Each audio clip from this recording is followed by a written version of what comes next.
করে উঠতে উঠতে আবার কি উপদ্রব এসে জুটল। এখনো ঠাকুর পুজো হয়নি। কি ব্যাপার, কি চাই? মা, ভিখিরিকে 10টা টাকা দেন, ভগবান মঙ্গল করবেন। ও হরি, এ কেমন বায়না? 10 টাকা কেউ ভিক্ষে চায়? সকাল সকাল 10 টাকা খুঁজলে তো নেহাতি অমঙ্গল। আমি তো আপনার মঙ্গলের কথা বলিনি মা। ভিক্ষাদানে মঙ্গল একমাত্র গ্রহীতার, দাতার তো লস হবে। আচ্ছা, বড় বড় কথা বলছো, অথচ ভিক্ষে চাইতে তোমার লজ্জা হলো না? লজ্জা সম্পূর্ণ ত্যাগ না করলে নাগা সন্ন্যাসী বা ভিখারি হওয়া যায় না মা। ঠাকুর রামকৃষ্ণ বলে গেছেন না, লজ্জা ঘৃণা ভয় 3 থাকতে নয়।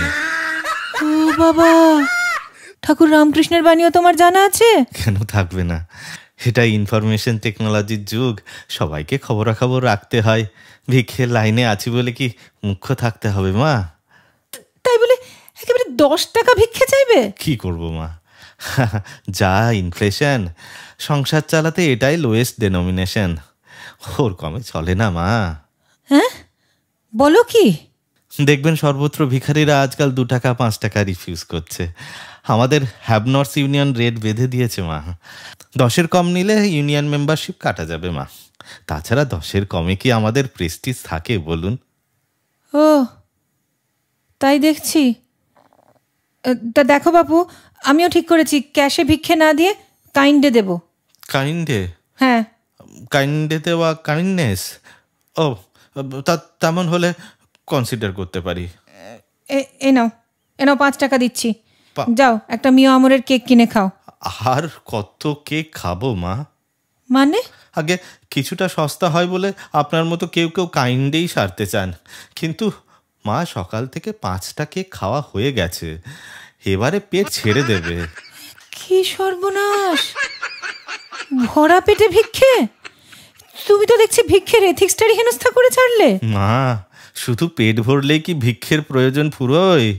ভবিষ্যতের জন্য সঞ্চয় করতে হবে না? কি কেলেঙ্কারি, সঞ্চয় করতেও পরের টাকা? ছিম, কারোকে পর ভাবতে নেই। পর ভাবে না বলেই তো এদেশ ভরে এমন ব্যাপক তোলা আদায়ের ব্যবস্থা গড়ে উঠেছে। তাছাড়া শ্রী শ্রীমা তো বলেছেন, কেউ পর নয়, জগৎ তোমার। ওরে ফাদার, হ্যাঁ, এমন জ্ঞান পাপী ভিখিরি আমি জন্মে দেখিনি। মা, স্বয়ং কার্ল মার্কস বলেছেন, হ্যাবনর্সদের উচিত হ্যাবসদের কাছ থেকে কেড়ে নেওয়া। আমি তো বল প্রয়োগ করিনি, চেয়ে নিচ্ছি। আপনি রাগ করছেন কেন? রাগ করবো না? হ্যাঁ, রাগ করবো না? এমন হাট্টা কাট্টা স্বাস্থ্য তোমার, চেয়ে খাবে কেন? হ্যাঁ, কাজ করে উপার্জন করতে পারো না? কাজ করে রোজগার করার পাট পশ্চিমবঙ্গ থেকে বহুদিন উঠে গেছে মা। সর্বত্র কর্মচারী ইউনিয়নগুলির দলমত নির্বিশেষে একটাই তো স্লোগান, 80 যায় বেতন পায়, কাজ করলে উপরি চাই। শোনেননি মা জননী? শুনেছি বই কি, এই করেই তো দেশটা গোল্লাই গেল। তাছাড়া মা, কাজ কোথায় যে কাজ করব? কাজ থাকলে বাংলায় এমন হাজারে হাজারে বেকার থাকতো। আচ্ছা, বিপদে পড়েছি। আরে বাবা, চাকরি করতে হবে কেন? স্বয়ং নির্ভর স্বরোজগারেরও তো উপায় আছে। আছে মা, তার পরিমাণ ওই পুষ্পদের চেয়ে বেশি নয়। বস্তুত এদেশে আত্মনির্ভর হওয়ার 2টো মাত্র উপায়, ডাকাতি অথবা ভিক্ষে। ডাকাতির মতো খতরনাক প্রফেশনে না গিয়ে নিরীহ ভিক্ষাবৃত্তি নিয়েছি, এটা কি অপরাধ হলো মা? ওহে ওহে, শোনো, তোমার সঙ্গে কথাই পারা যাবে না। আচ্ছা আচ্ছা, তুমি কি জীবনে কখনোই কোনো কাজ করনি? কেন করব না? ভিক্ষেও তো কোয়াইট নোবেল প্রফেশন, একটি হার্মলেস স্বনিযুক্ত প্রকল্প। আরে, আমি বলছি তুমি কি ভিক্ষে ছাড়া কোনো কাজ করনি? মানে কোনো সোশ্যাল ওয়ার্ক জাতীয়? কেন মা, ভিক্ষেই তো একটি রেসপেক্টেবল সোশ্যাল ওয়ার্ক। কি বললে? হ্যাঁ। কি বললে? ভিক্ষে সোশ্যাল ওয়ার্ক? হ্যাঁ, নয়, দাতাকে পুণ্য অর্জনের সুযোগ করে দিতেই আমাদের এই পরিষেবা। বলো কি, ভিক্ষে হলো পরিষেবা? নয়, ভেবে দেখুন, লোকে পুণ্য অর্জন করতে দেশ দেশান্তরে ছোটে, তাতে যেমন খরচ তেমনি নানান হ্যাপা পথশ্রম। আমি সেই সব পুণ্যলোভীদের ট্রাভেলিং ট্রাভেলস এবং ইউজলেস এক্সপেন্ডিচার বাঁচিয়ে ফোকটে পুণ্যার্জন করতে সাহায্য করি, স্রেফ ভিক্ষে দিয়ে অনন্ত স্বর্গের পাসপোর্ট। বলুন, ঠিক বলছি কিনা? তাও তো বটে। এই ব্যাপারটা তো ভেবে দেখিনি। আর ভেবে সময় নষ্ট করবেন না জননী, সামান্য 10 টাকা তো, এত সস্তায় এমন পরিষেবা কে দেবে?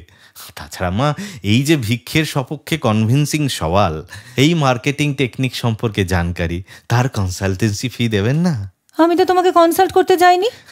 নাই বা গেলেন, গায়ে পড়ে অ্যাডভাইস দেওয়াও তো কনসালটেন্সি বৃত্তিরই অঙ্গ। ফর নাথিং কারো রুজির পথে কাঁটা হবে না। ওহো, তোমাকে ভিক্ষাবৃত্তির কনসালটেন্ট হতে কে বলেছিল? কে আর বলবে মা, গরজ বড় বালাই। দেখছেন না, একদিন যারা পুঁজিপতিদের কালো হাত ভেঙে দাও, গুড়িয়ে দাও বলে চেঁচাতো, আজ কেমন লেজে গোবরে হয়ে পুঁজিবাদী ভজনায় ভিক্ষের ঝুলি কাঁধে দৌড়ে দৌড়ে ঘুরছে। আরে বাবা, সে তো শিল্পের উন্নতির জন্য। যথার্থ বলেছেন জননী, বাংলার উন্নতির জন্যই তারা ভিক্ষের ঝুলি কাঁধে দেশে দেশে ঘুরে বেড়াচ্ছেন। তাহলে দেখুন মা, দেশোন্নতি চান কিংবা আত্মোন্নতি, ভিক্ষের কোনো বিকল্প নেই। তরিয়ে দিলে সকাল সকাল। নাও নাও নাও নাও, 10 টাকা নাও। ওটা ভিক্ষে বাবদ, কনসালটেন্সি ফি বাবদ আরো 20 দিতে হবে। কি বললে? বেশ বেশ, তোমার হাত থেকে রেহাই পাওয়ার জন্য নাও আরো 20 দিচ্ছি। সব শুদ্ধ 30 টাকা গচ্ছা গেল সকাল সকাল। গচ্ছা বলবেন না মা, এ আপনার আশীর্বাদ। তাই হোক তাই হোক, আশীর্বাদ নিয়ে বিদেয় হও। থ্যাংক ইউ মা জননী, আপনাদের দয়া মায়ার কোলেই আমাদের বার বৃদ্ধি। এমন করে চিরবিদায় দিয়ে কোলছাড়া করবেন না। টাটা, বাই, ফির মিলেঙ্গে।